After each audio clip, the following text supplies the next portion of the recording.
sounds, the vibes, good talking, conversations. You can have it all on Diamond 88.7 FM, Ilorin. Diamond 88.7 FM, we've got you. You can only get timely, credible, and reliable news on your shining Supreme station. Diamond 88.7 FM, Ilorin.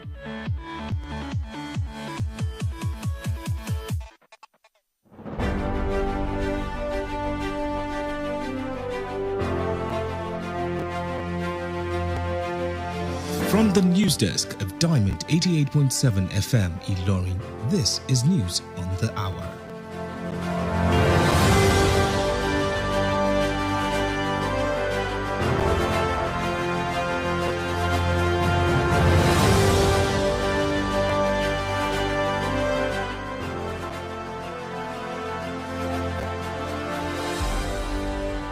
In the headlines, bandits behead kidnapped Oyo teacher, spark outrage over safety of abductees. Nigerian U.S. forces killed 20 ISIS fighters in Borno airstrikes. Court grants El-Rufai 100 million naira bail over security charges. Saudi Arabia fixes date for Arafat Eid al-Kabir. On the foreign scene, WHO declares Ebola outbreak in Congo, Uganda, an international health emergency. In sports news, True Stekong joins African legends for AFCON 2027 qualifiers draw. Good afternoon and thank you for staying with us in Diamond 88.7 FM Ilorin. This is the news on the hour. I am Bisola Oduwole Sulieman. We'll bring you details of the news after this break. Please stay with us. We often think that mental health breakdowns sound like this. I'm emotionally stressed. I'm emotionally downcast. I am so confused of all about life. But in reality, they can sound like this. Don't make assumptions that people are okay just because they laugh and they smile. Everyone is going through something. Check on your friends and be kind to everyone else. This message is reaching you from Diamond 88.7 FM Ilorin.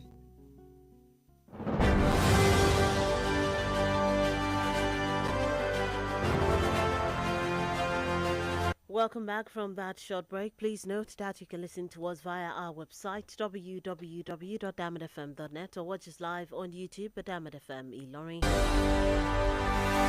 Now the news in detail. One of the teachers abducted from Community High School in Hahoro Eshiele in Orire local government area of Oyo State, Michael Oyedokun, has been killed by suspected bandits. The victim was reportedly beheaded in a video circulated on social media, further heightening fears over the fate of other abducted victims. The disturbing footage obtained on the internet showed the teacher tied and forced to speak before being killed, sparking widespread outrage and renewed calls for urgent rescue efforts. Confirming the incident, the Oyo State government, through the special advisor on media to Governor Seyi Makinde, Dr. Sulieman Olarewaju, expressed condolences to the victim's family and assured that both kinetic and non-kinetic measures were being deployed to rescue others. He also disclosed that several suspects have been arrested in connection with the abduction, while security operations continue in the area. The Defense Headquarters says sustained joint operations involving Nigerian troops and United States forces have killed no fewer than 20 ISIS fighters in the Metale area of Borno State. The development was disclosed on Monday in a statement by the Director of Defense Information, Major General Sumaila Uba. According to the Military High Command, the precision airstrikes were carried out under the Nigeria-U.S. Counter-Terrorism and Intelligence Sharing Partnership aimed at dismantling terrorist networks in the northeast. The Defense Headquarters said the operation followed the movement and convergence of terrorist elements in the area, leading to multiple coordinated strikes against ISIS ISWAP fighters.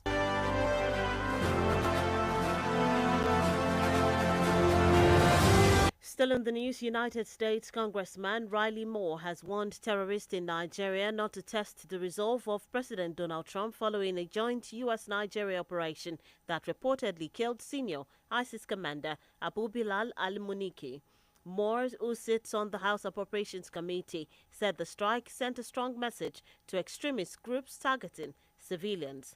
Speaking in a televised interview on his social media account, Moore said Trump remained laser-focused on defending Christians in Nigeria and was personally engaged in addressing what he described as a religious persecution in the region. The lawmaker further disclosed that the administration has intensified its engagement with Nigeria after Trump designated the country a nation of particular concern.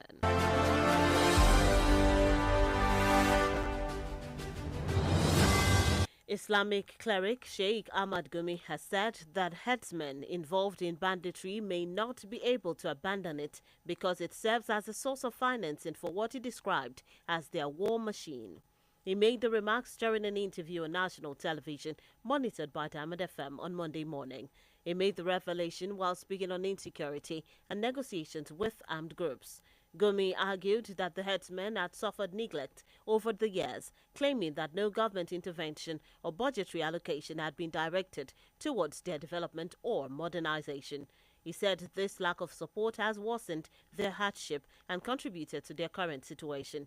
He further stated that many of the bandits do not live luxurious lifestyles, noting that some still rely on streams for drinking water.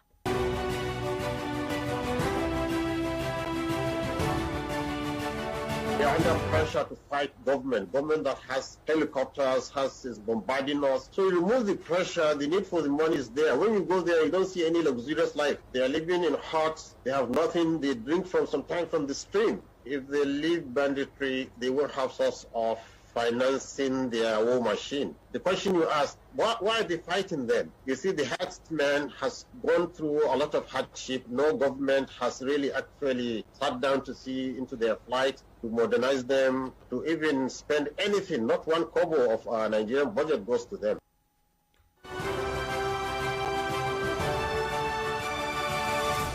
A federal high court in Abuja on Monday granted bail to former Kaduna State Governor Nasiru El-Rufai in the sum of 100 million naira over alleged breach of national security. Justice Joyce Abdulmalik ruled that the former governor must provide one surety in like sum before he can regain freedom.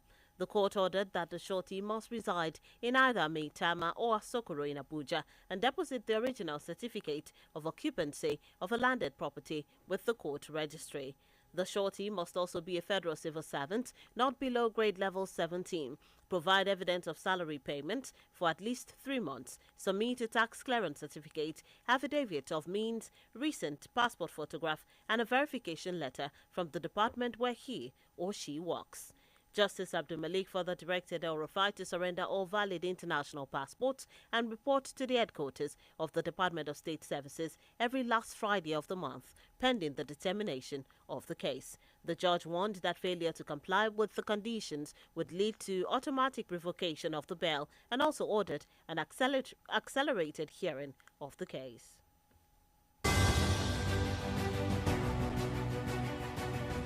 Moving on from that story, the African Democratic Congress ADC has appointed former Governor Lee Elimoke Abdel Fattah Ahmed to lead key committees ahead of its presidential primaries. Imoke will chair the Presidential Screening Committee, while Ahmed will head the Presidential Election Committee.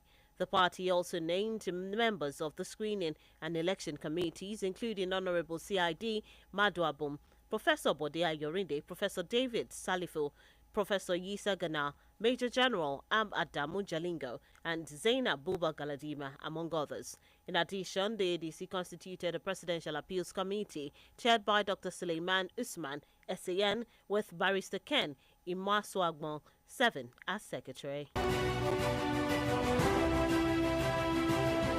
And lastly, on the local scene, Saudi Arabia has declared Tuesday, May 26th as the day of Arafat and Wednesday, May 27 as the Eid al-Adha celebration day, following the sighting of the Zulhijjah crescent moon. The announcement was made by the Saudi Supreme Court on Monday. According to the court, Monday, May 18, marks the first day of Zulhijjah 1447 AH, after testimonies confirming the sighting of the crescent were reviewed by the Crescent Sighting Department. The day of Arafat marks the peak of the annual Hajj pilgrimage, where millions of Muslim pilgrims gather at Mount Arafat to worship and pray. The court also prayed for the custodian of the two holy mosques, King Salman bin Abdulaziz and Crown Prince Mohammed bin Salman, for their services to pilgrims. And that's it on the local scene. The news on the hour is reaching you from Diamond 88.7 FM. Lauren, we take a short break. When we return, we'll bring you foreign and sports news. Please stay with us.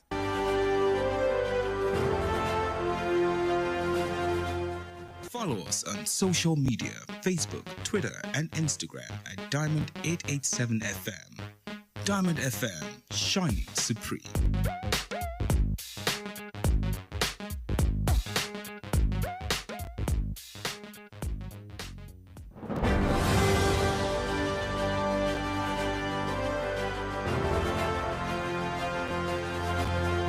Welcome back from that break. You're still listening to the news on the hour, reaching you from Diamond 88.7 FM Ilori. Before that break, we brought you local stories. Now we move on to the foreign scene. In foreign news, the World Health Organization has declared the Ebola outbreak in the Democratic Republic of Congo and Uganda a public health emergency of international concern following the deaths of about 80 people. The outbreak, caused by the Bundibugyo virus, has raised alarm over its potential to spread across neighboring countries. According to the WHO, 246 suspected cases and 8 confirmed infections have been recorded in parts of eastern Congo, particularly in Ituri province, including Bunia, Wampara, and Mongwalu. Health officials also confirmed the case in the city of Goma, heightening concerns about the wider transmission across the region. The WHO said while the Ebola outbreak does not yet meet pandemic criteria, the crisis of cross-border spread remains high. The U.S. Centers for Disease Control and Prevention has activated its emergency response system and is supporting containment efforts while advising that the risk to the United States remains low.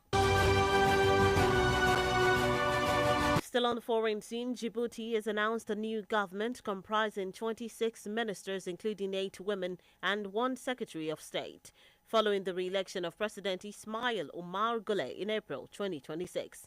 The cabinet was unveiled on Sunday through a presidential decree, marking the first major reshuffle since the election. Several key officials retained their positions, including Elias Musa Dawale at the Economy and Finance Ministry and Hassan Omar Bohan at Defense, while Abdul Qadri Hussein Omar continues as Foreign Affairs Minister and Government spokesperson.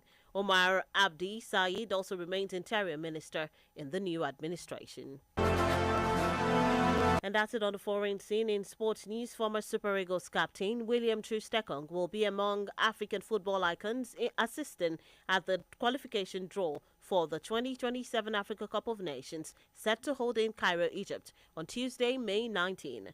The event will take place at the headquarters of the Egyptian Football Association. It will be joined by other African legends, including Max-Alain Gradel, Issam El Hadari, and Tressa Mputu, as they help conduct the qualification draw for the tournament. The Africa Cup of Nations 2027 qualifiers will determine the teams heading to the finals, hosted jointly by Kenya, Uganda, and Tanzania from June 19 to July 17, 2027. Still in sports news, Super Eagles goalkeeper Maduka Okoye has been named Player of the Season at Udinese following his impressive performances for the Serie A side during the campaign. The 26-year-old endured a difficult start to this season after serving a 2-month suspension over his alleged involvement in a match-fixing scandal. However, the Nigerian shortstopper returned strongly to reclaim his place at the club's first-choice goalkeeper. Okoye delivered standout performances against top sides including Juventus and AC Milan, keeping 10 clean sheets in 29 league appearances this season. He has also been shortlisted for the Serie A Player of the Month award for May. And that's it in the world of sport. With that, we've come to the end of the news on the hour for today. But before we go, here is a recap of the major highlights. Bandits behead, kidnapped, or your teacher. Spark outrage over safety of abductees. Nigerian U.S. forces kill 20 ISIS fighters in Borno airstrikes. Court grants El Rufai 100 million naira bail over security charges. Saudi Arabia fixes date for Arafat Eid al-Kabir. On the foreign scene, WHO declares Ebola outbreak in Congo, Uganda an international health emergency. In sports news, True Stekong joins African legends for AFCON 2027 qualifiers draw.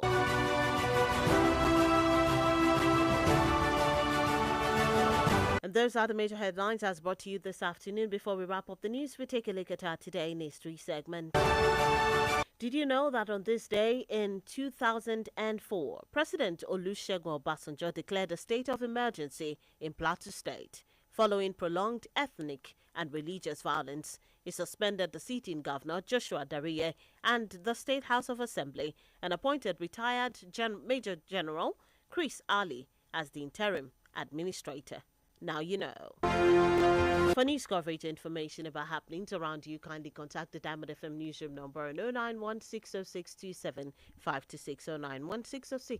09160627526. Join us at 3 p.m. for the news flash and at 5 p.m. for the news across the world for a comprehensive bulletin. Don't forget to log on to our website, www.diamondfm.net, to keep up to date with us from any part of the world. Download our app on Google Play Store and iOS Apple Store, Diamond FM.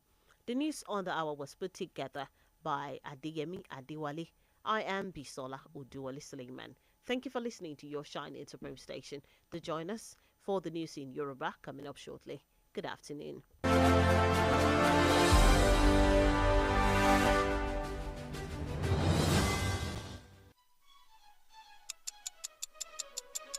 Hour after hour of quality programming all around the clock. With us, every second and minute counts when it comes to bringing you the best of programming on radio,